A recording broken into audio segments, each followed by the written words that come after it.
তো আমরা যার জন্য গেছিলাম ওই কাজটাই বাকি রয়েছে। মেন কাজটা বাকি হচ্ছে আমাদের শপিং এবং যে ভাই ছুটিতে যাচ্ছে তার কেনাকাটা। ওইখানে নাকি সব কিছুই সস্তা পাওয়া যায়, কিন্তু আমরা যে মার্কেটে কাজ করি ওই মার্কেটে যেরকম প্রাইস ঠিক ওই রকম প্রাইসেই আসলে কোনো একটা দাম কম নাই। তো রাস্তা দিয়ে হাঁটছি, দুই পাশে অনেক দোকান রয়েছে আপনারা দেখতে পাচ্ছেন। আর এত ভিড় রে ভাই, রাস্তার মধ্যে কি বলবো, মানে এটা কি সৌদি আরবে আছি না দেশে আছি বুঝতে পারছি না।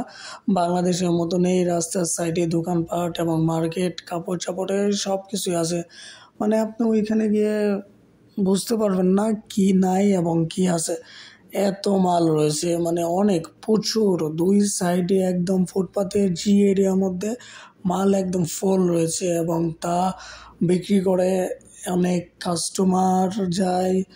এবং ওইখানে বেশিরভাগ ব্যবসায়ী কিন্তু বাঙালি এবং ইন্ডিয়ান এবং পাকিস্তানি, এই তিন দেশের মানুষই ওইখানে বিরাজ করছে এই বাটা মার্কেটে।